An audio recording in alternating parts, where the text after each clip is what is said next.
Assalamualaikum. Piye kabare Cah? Penak jamanmu ora? Aku ucapkan selamat datang bagi kalian yang baru bergabung dengan cerita horor misteri kali ini. Aku akan menceritakan manusia penunggu jenazah. Dan jika kalian suka dengan cerita hororku, silakan like dan subscribe ya. Terima kasih. Semoga kita semua selalu diberi kesehatan dan rezeki yang berlimpah oleh Allah Subhanahu wa Ta'ala. Amin. Oke, langsung saja masuk ke ceritanya. Eng ing eng, sepi menyentak, waktu jam dinding berdentang dengan suara yang mengejutkan, lebih keras dari biasa meninggalkan gaung memanjang di ruang depan yang sempit, di mana beberapa orang lelaki tengah duduk bersila dalam bentuk lingkaran. Gaung itu seperti bersatu dengan asap dari dupa menyan yang mengepul di tengah-tengah. Lingkaran meliuk-liuk biarpun tidak ada angin yang bertiup. Pintu terkucit rapat, demikian pula jendela. Pengap bukan main. Dan asap menyan yang bertemperasan di langit-langit ruangan benar-benar menimbulkan bau yang tidak enak. Namun, tidak seorang pun yang bangkit untuk membuka jendela agar hawa segar masuk ke dalam. Apalagi menyingkapkan tirai ruang tengah.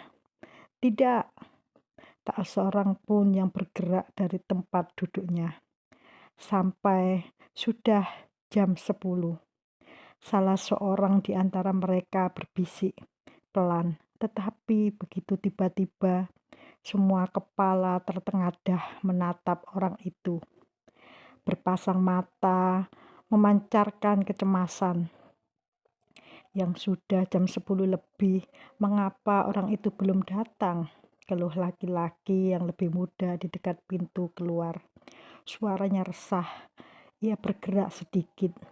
Gelisah, ia baru saja akan membuka mulut untuk meneruskan keluhannya. Waktu sayup terdengar gonggongan anjing.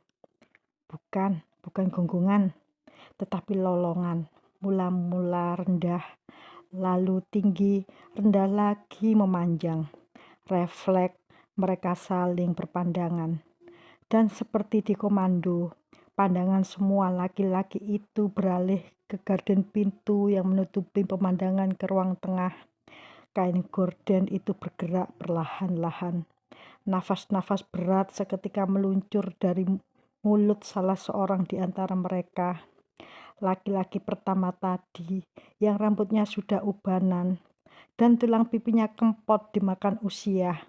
Enggan ia bergumam. Sayang, anak-anak dan ibunya sudah mengungsi ke rumah Bu Enju. Ia menoleh pada laki-laki di dekat pintu. Mengapa tak kau buatkan kopi lagi, Parjo? Yang dipanggil dengan nama Parjo menelan ludah. Dengan kecut matanya memandangi gelas demi gelas di depan mereka. Ada yang sudah kosong, ada yang masih berisi setengah, bahkan ada yang penuh. Belum disentuh sama sekali. Tentunya sudah teramat dingin, karena sudah dihidangkan semenjak lepas Isya. Sebelum nyonya rumah hijrah ke rumah sebelah. Tak usah repot-repot. Untung ada suara-suara mendesah. Paijo menarik nafas lega, lalu sepi lagi. Seseorang yang duduknya paling dekat dengan pedupaan menambahkan biji batu bata menyan ke pedupaan. Berkeretak bunyinya, berpecik-percik apinya, seperti mercon, meledak-ledak, memecah kesepian, mencekam di dalam ruangan. Helaan-helaan nafas lagi, lalu diam. Suara bergemeresak yang keras terdengar di luar rumah, diiringi lolongan anjing yang menyayatkan hati. Semua kepala menengadah lagi. Kali ini menatap ke arah pintu. Apa itu? Seseorang berbisik gemertak, "Entah," rungut Parjo kecut. "Pergilah, lihat," kata laki-laki itu bertulang pipi kempot dengan mata merah ke arah Parjo. Yang diperintah secara halus menelan ludah berkali-kali. Lalu pelan-pelan bangkit, kakinya agak gontai. Waktu berjalan ke arah pintu, di sana ia tertegun sebentar, diam, mendengarkan, lantas menoleh ke belakang. Pada orang-orang yang masih duduk bersila di masing-masing tempat mereka. Mereka juga sama memperhatikan dirinya, sehingga dengan rikuh Parjo terpaksa memutar anak kunci dengan jari jemari gemetar. Tangannya berkeringat keluar, dan "hek" suaranya seperti tercekik. Waktu ia tiba-tiba melompat mundur, yang lain terperanjat. "Ada apa?" desah seseorang. Parjo menghela nafas panjang. "Ah, bukan apa-apa, hanya kaget," rungutnya. Lantas berjalan lagi ke pintu. Ia membukakan lebih lebar dan berpasang-pasang mata di belakangnya, juga terpotong lebih lebar. Malah ada yang seperti mau terloncat keluar.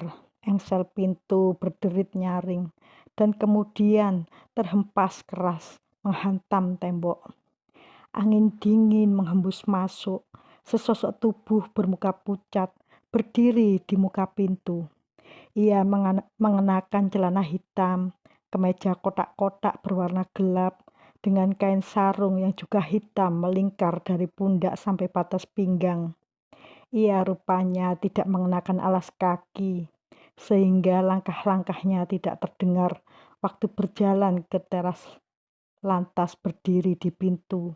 Waktu Parjo tiba-tiba membukanya. "Aku Kurdi," gumamnya dengan suara berat. "Oh," cetus Parjo, lalu menyingkir memberi jalan. "Malam Pak Kurdi, kami sudah lama menunggu." Laki-laki setengah umur bermuka pucat itu masuk ke dalam.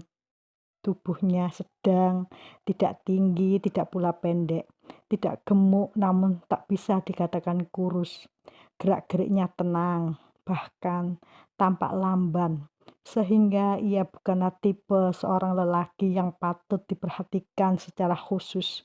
Tetapi ketika bibirnya yang tipis memperlihatkan seulas senyum kering disertai sinar mata yang tajam berkilat-kilat, semua orang yang berada di ruang depan itu seolah melihat makhluk asing yang kehadirannya tidak boleh dilepaskan sekejap mata pun jua. Laki-laki beruban dekat pintu ruang tengah berdiri menyongsong. Yang lain mengikuti. "Kami senang Nak Kurdi datang," ujarnya seraya menjabat tangan tamu yang datang kemalaman itu. "Terima kasih. Mana mayatnya?" Orang tua yang rupanya adalah penghuni rumah menggerakkan dagu ke arah ruang dalam.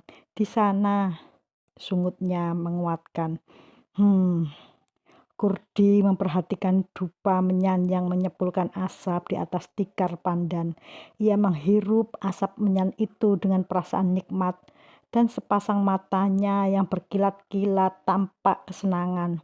Angin dingin bertiup semakin kencang lewat pintu yang mengangah. "Tutupkan Parjo," kata orang tua tadi dengan muka memberengut. Parjo bergerak ke pintu demikian malas, dan sebelum menutupkannya ia sempat meninjau keluar. Lewat pekarangan sempit berpintu pagar kecil itu, ia melihat bayangan sesuatu dalam gelap, sebentuk kereta yang aneh, dengan seekor kuda yang berdiri di atas keempat kakinya yang kokoh, dengan kepala tegak memandang ke arah rumah. Parjo tak dapat melihat sinar mata kuda itu dalam kegelapan, namun ia bisa menangkap suara mendengusnya yang keras dan kering. Tak jauh dari kereta, sesosok makhluk berbaris di atas tanah berumput, juga dengan kepala tegak memandang ke arah rumah. Sinar matanya tampak samar-samar membentuk sepasang bintik-bintik kecil berwarna kuning kemerahan. "Anjing," desas Parjo kejut, seraya menutupkan pintu buru-buru. Berderak bunyinya karena tergesa-gesa. Sementara yang lain termasuk Parjo duduk kembali di tempat masing-masing. Kurdi masuk ke ruang dalam ditemani oleh tuan rumah lewat tirai garden yang terbuka. Sebagian waktu mereka masuk. Kedua orang itu berjalan pelan-pelan ke tengah ruangan yang diterangi lampu bervoltase kecil di antara perabotan yang disingkirkan ke tepi. Tergelar tikar lebar di atas mana digelarkan sebuah kasur ukuran kecil. Selendang batik dari harga murahan menutupi sesosok tubuh, mulai dari ujung kaki sampai ke ujung rambut. Meskipun lampu ruang tengah cukup untuk menyinari mayat itu, di sekelilingnya masih dipasang lilin-lilin yang tinggal puing-puingnya saja. Menyala lemah, bau menyan campur baur dengan bunga rempah-rempah di dekat kepala mayat. Setelah komat kamit sebentar, Pak Kurdi memerintah, "Bukalah." Orang tua itu berjongkok. Lalu dengan tangan gemetar, pelan-pelan ia menyingkapkan ujung kain yang menutupi bagian kepala. Pelan-pelan pula wajahnya ia tolehkan ke arah lain dengan mata yang terpejam. Di dekatnya, tamu bermuka pucat itu memandang ke bawah dengan mata terbuka lebar. Mula-mula ia melihat rambut yang ikal, panjang bergerai, lebat dan hitam, disusul oleh dahi yang rekah di bagian pelipis, meninggalkan bengkak berwarna merah kebiru-biruan.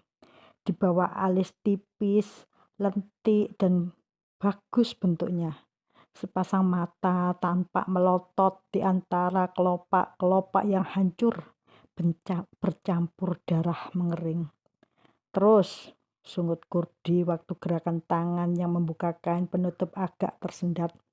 Orang tua itu terkejut, lantas menyingkapkan kain selendang sekaligus sehingga wujud mayat itu tampak lebih jelas. Orang-orang yang berada di ruang depan sama-sama menarik nafas, lantas sama-sama pada memalingkan muka dari arah ruang tengah.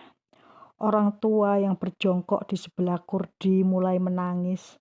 Tersendat-sendat di antara suara tangisnya ia berkata, "Anak malang, iya, iya anak malang." Kurdi manggut-manggut bergumam, "Ya, aku maklum. Aku belum mengenal menantu bapak ini. Kalaupun ia pernah bertemu denganku, ia tak akan kukenali kembali. Wajahnya begitu rusak. Boleh dikata anggota-anggota tubuhnya hampir hancur. Anak malang. Apa yang menyebabkan ia mati dalam keadaan sedemikian rupa, Pak Marto?" Orang tua yang sudah ubanan itu sesenggukan. "Nekat," jawabnya. "Ningsih nekat. Tak bisa menahan diri. Kami tidak tahu mengapa ia tiba-tiba menghilang tadi siang dari rumah, lalu sore hari ada orang mengabari bahwa bah, bahwa iya, iya." Pak Marto tiba-tiba berteriak histeris. "Mengapa, Ningsih? Mengapa? Mengapa kau lakukan itu, anakku? Mengapa? Apa yang ia lakukan, Pak Marto?" "Iya, orang tua itu menahan sedu-sedannya. Suara berat Pak Kurdi memberikan pengaruh aneh pada dirinya. Ia bunuh diri." "Bunuh diri?" "Iya, terjun ke rel pada saat kereta api barang lewat." "Aduh," orang itu bilang, "ada yang melihat Ningsih berdiri begitu lama di pinggir rel. Mula-mula disangka mau menyeberang sampai kereta itu datang, dan Ningsih tiba-tiba berlari ke arah maut itu datang. Ia tak sempat terjun di tengah rel ketika tubuhnya disambar oleh lokomotif." Dan Kurdi manggut-manggut lagi. Ia terhempas ke pinggir rel begitu orang menjemputku ke rumah telah menceritakannya padaku. Sangat tergesa-gesa sehingga aku tidak mendengar seluruh kejadiannya. Ia mati seketika, Gurdi. Lalu kami buru-buru ke sana. Dan tentu, tetapi yang ingin kutanyakan, mengapa ia melakukannya? Orang tua itu tertengadah memandang tamu asing itu. Matanya tampak tidak senang.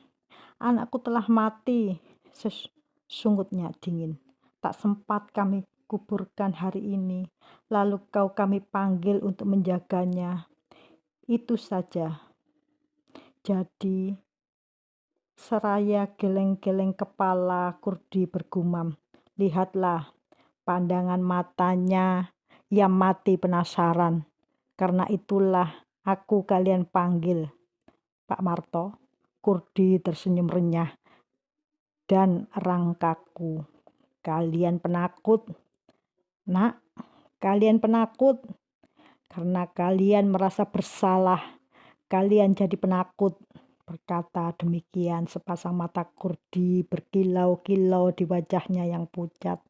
Pak Marto terbungkam, lalu merundukkan kepala dengan patuh seolah-olah mengakui tuduhan yang dilemparkan kepadanya.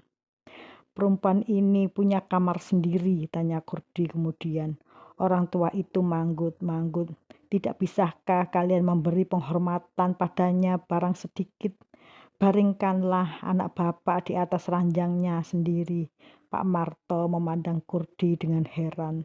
Matanya beradu dengan sepasang mata yang bersinar ganjil. Dengan kecut, Pak Marto bangkit lalu memanggil orang-orang di ruang depan. Bersama-sama mereka masuk ke dalam.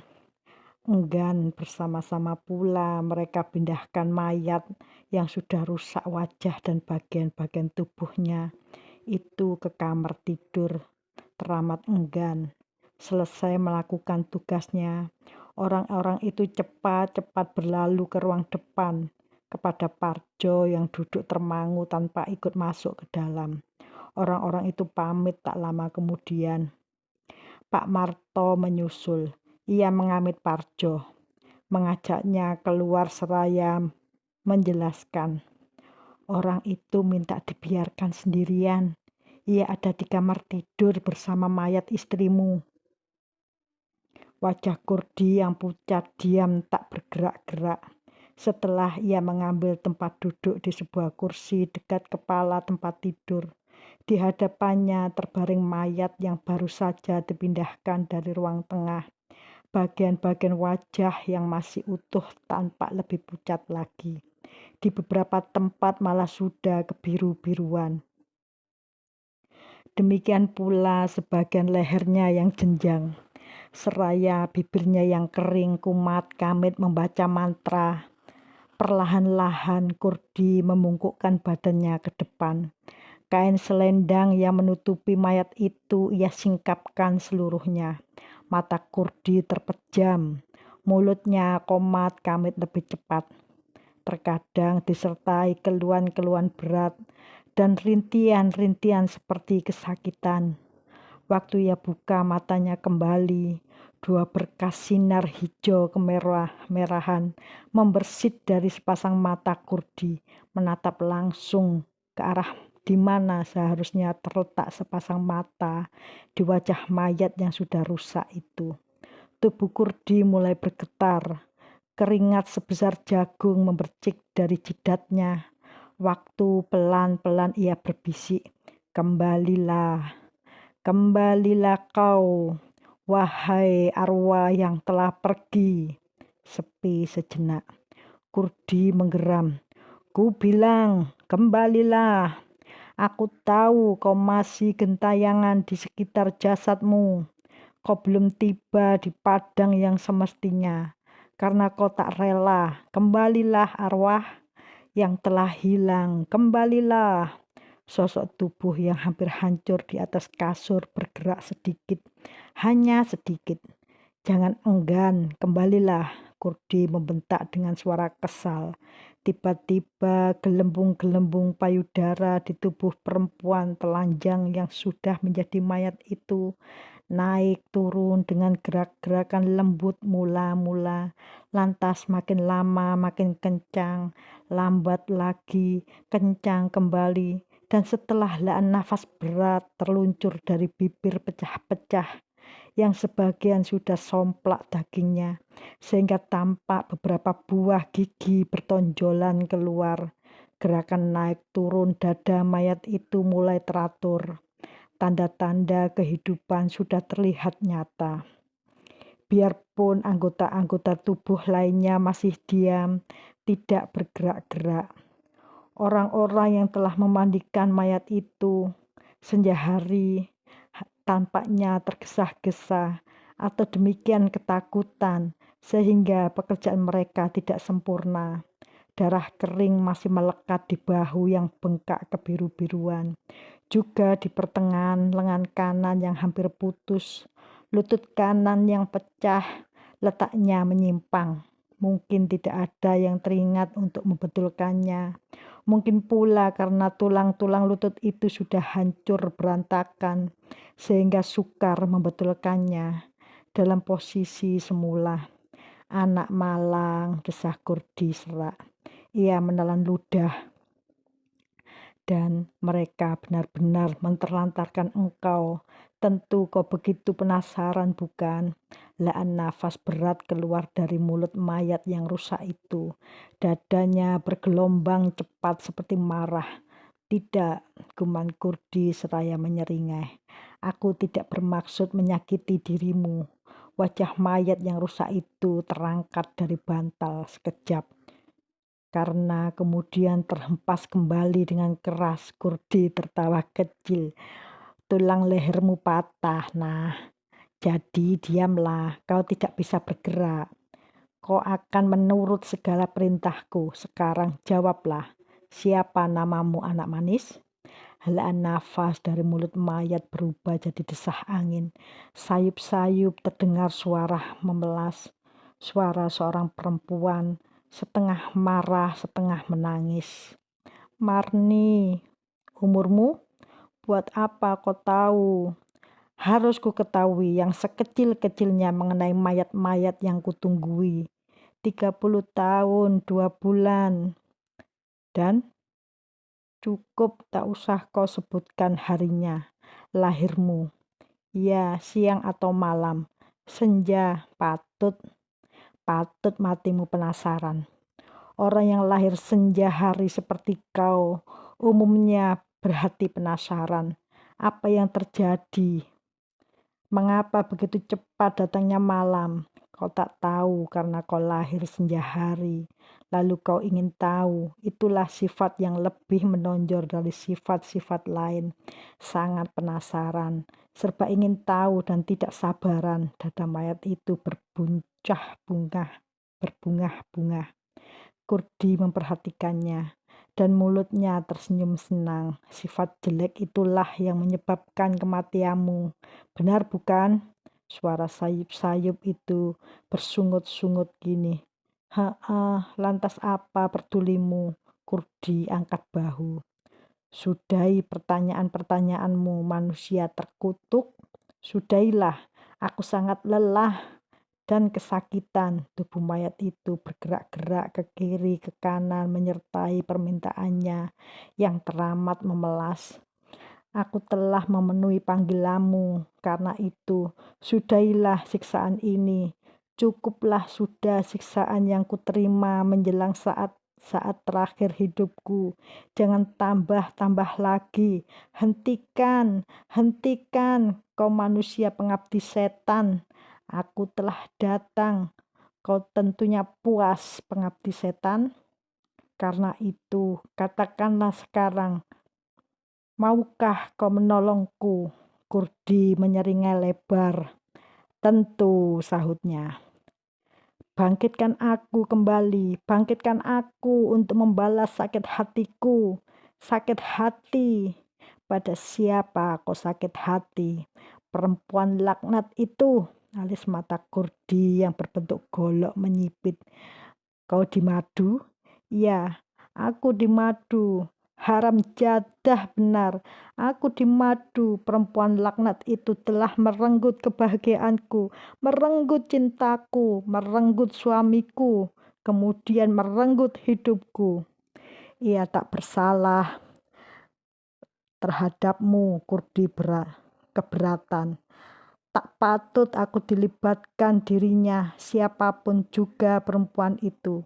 Tolonglah. Suara sayup-sayup itu berubah jadi jeritan. Sayup-sayup, tolonglah, kau bangkitkan aku dan biarkan aku yang melakukannya. Kau tak usah turun tangan. Caranya lewat tangan suamiku. Tetapi demi setan yang kau puja, tolonglah aku, Kurdi mengeluh. Lalu terdiam lama. Bagaimana, bersediakah kau? Lama pula baru Kurdi menjawab, boleh, tetapi dengan satu syarat. Suara sayup-sayup itu berubah jadi suara tertawa pahit. Dan terkutuk kau, najis dirimu. Tetapi apa boleh buat, apa syaratmu? Dari duniamu kau sudah bisa menebak keinginanku. Jadah, jadah seleramu terlalu rendah, masihkah kau nafsu? Bejatmu bisa terbangkit melihat keadaan tubuhku yang begini rusak. Melihat dirimu saja aku sudah tidak bergairah. Padahal kau manusia yang utuh, masih hidup, dan aku tahu kau seorang laki-laki yang bisa memuaskan seorang perempuan. Bisa saja yang kau setubuhi perempuan yang masih bernyawa. Mayat itu cekikikan lewat bibir sobek dan gigi-gigi depannya yang bertonjolan keluar. Tidak jijikkah kau melihatku? Kurdi tersenyum. Ia meraba kantong kemejanya yang hitam. Sebuah pisau cukur ia letakkan di pinggir tempat tidur. Lalu sehelai daun kelapa muda dan seutas tali dari pelepah pisang. Untuk apa itu? Diam. Diam saja kau, sungut Kurdi. Matanya yang hijau kemerah-merahan menatap ke bagian mata wajah mayat. Lama tubuh mayat itu bergetar dan suaranya berubah-ubah menyayat hati. Kau tak serius dengan maksudmu? Mengapa tidak? Tetapi aku tidak bergairah, peduli. Aku jijik melihatmu, pengabdi setan. Aku jijik. Aku hanya mau disentuh oleh suamiku. Kurdi membuka pisau cukur lalu memulai menyayat urat nadi lengan kirinya sendiri.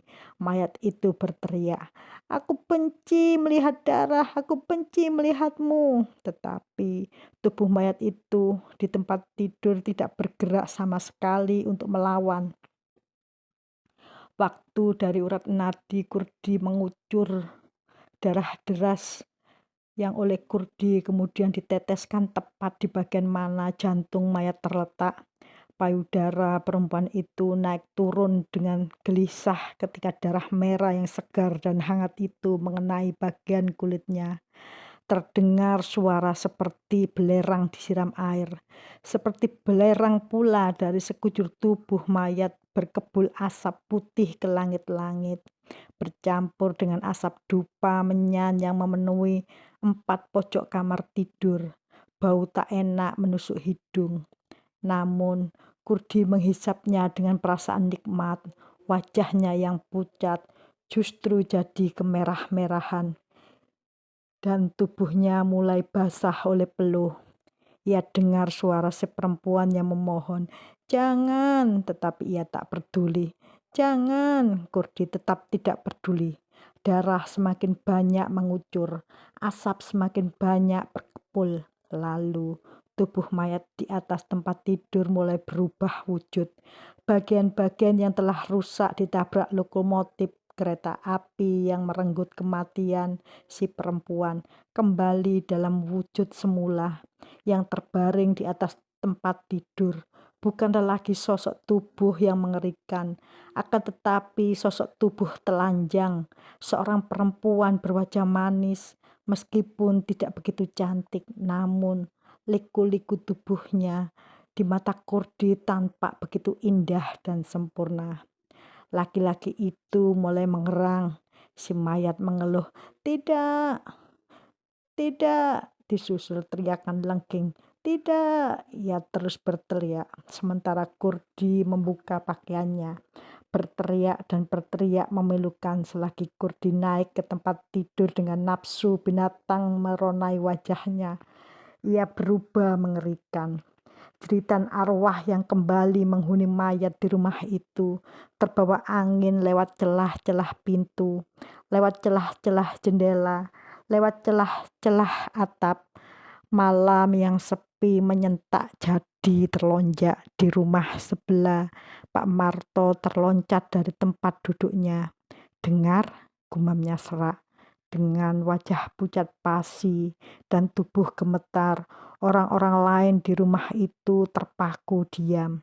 "Itu jeritan Marni," desis Pak Marto. Di kursinya, Parjo duduk meringkuk. Peluh dingin mengalir dari seluruh pori-pori kulitnya, membasahi wajahnya, mengguyupi pakaiannya. Ketika akhirnya ia bangkit dengan seluruh tubuh gemetar. Dari selangkangannya mengucur air hangat berbau pesing. Ia kemudian berlari masuk ke salah satu kamar sambil terkencing-kencing, melompat ke tempat tidur di samping salah seorang adiknya yang sedang berusaha menahan kantuk, lalu merintih dengan suara ketakutan, "Kau dengar? Kau dengar itu?" Si adik tak menjawab, dan Parjo menggulung tubuhnya di bawah selimut. Di ruang tengah, Bu Marto jatuh pingsan dalam pelukan suaminya. Namun tak seorang pun yang berani keluar rumah untuk memastikan suara jeritan itu. Tidak seorang pun di luar. Malam semakin kelam, udara semakin dingin dan angin bertiup kencang, gersang dan kering. Oke, sampai di sini dulu ya teman-teman ceritaku kali ini. Terima kasih telah menyimak, ambil hikmahnya dan buang buruknya. Tidak ada yang sempurna di dunia ini, karena kesempurnaan hanyalah milik Allah yang Maha Besar. Dan jangan lupa klik serta like dan subscribe ya teman-teman, biar tidak ketinggalan jika aku melanjutkan ceritaku ini. Terima kasih. Assalamualaikum warahmatullahi wabarakatuh.